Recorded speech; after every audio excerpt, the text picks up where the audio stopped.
Asyhadu an la ilaha illallah wa asyhadu anna Muhammadar Rasulullah. Allahumma shalli ala Muhammad wa ala ali Muhammad. Assalamualaikum warahmatullahi wabarakatuh.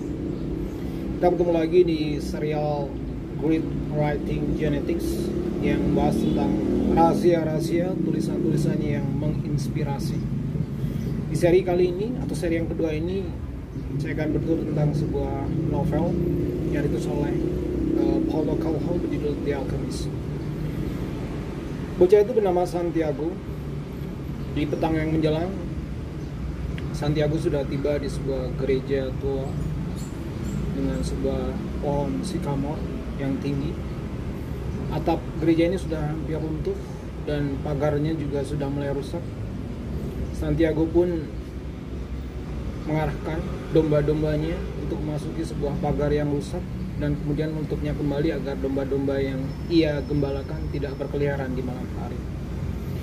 Demikian seorang Paulo Coelho mengawali sebuah tulisannya dalam novel The Alchemist yang bertutur tentang sosok bernama Santiago.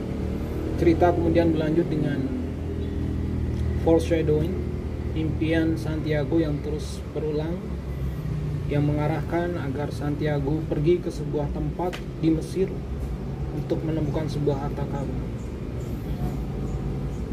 Sekilas, The Alchemist ini hanya memberitakan tentang perjalanan Santiago menuju Mesir. Lebih tepatnya kemudian dia mendapatkan sebuah kegagalan karena tidak mendapatkan harta karun yang ia cari dalam mimpinya.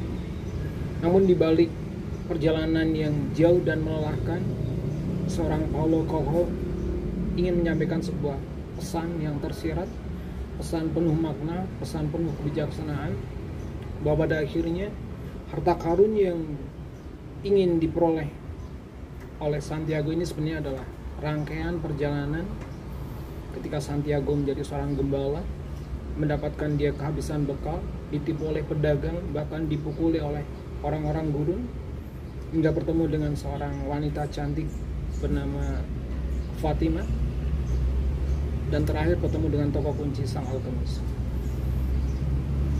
Tulisan-tulisan inspiratif selalu memiliki dua sisi. Pertama, sisi visi, sisi yang tersurat, yang bisa kita baca, yang bisa kita lihat. Dan yang kedua adalah sisi yang tersirat, pesan mendalam yang disampaikan melalui tulisan tersebut. Dalam konteks yang lebih luas, pernahkah kita merenung untuk sejenak mengapa sosok seorang ibu, bunda kita, mendapat tempat yang sangat istimewa dalam pandangan Islam? Salah satu alasannya adalah, secara nalar adalah, seorang ibu diberikan karunia oleh Allah Subhanahu wa Ta'ala, anugerah, potensi untuk bisa mengandung sebuah janin. Sebuah karunia, sebuah anugerah yang tidak pernah dimiliki oleh kaum Adam. Sama seperti halnya tulisan yang inspiratif membawa dua sisi, seorang ibu pun juga memiliki dua sisi. Sosok sebagai seorang wanita yang mengandung sebuah janin, seorang janin, dan sebagai calon ibu dengan buah hati janin yang dikandungnya. Dalam konteks lain, pernahkah Anda mendengar sebuah nama besar klub Eropa, Liverpool? Klub yang bermarkas di Anfield ini adalah sebuah nama besar. Nama besar yang dibangun, diwujudkan melalui kombinasi pelatih-pelatih jenius seperti Rafa Benitez dan juga pemain-pemain berbakat mulai dari Steven Gerrard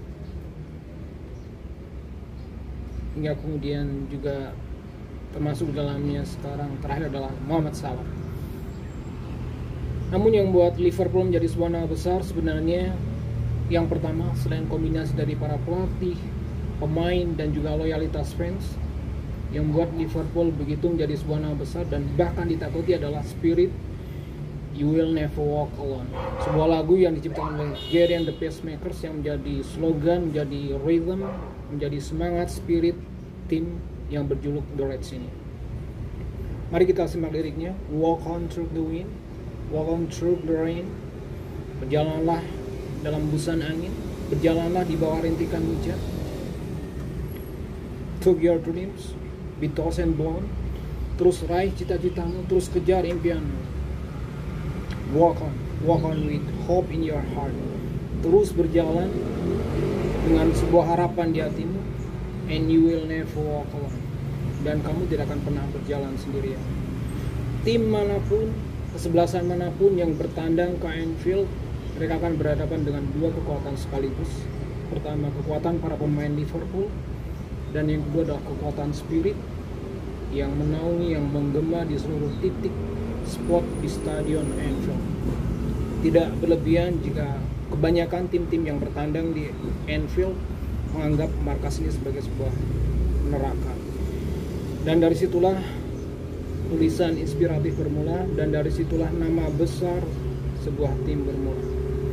Tulisan-tulisan inspiratif tidak sekedar berbagi sebuah berita, tapi tulisan inspiratif juga menyampaikan sebuah cerita. Tidak sekadar mengabarkan tokoh, tapi juga memberikan sejumlah makna. Semoga cerita ini bermanfaat. See you next.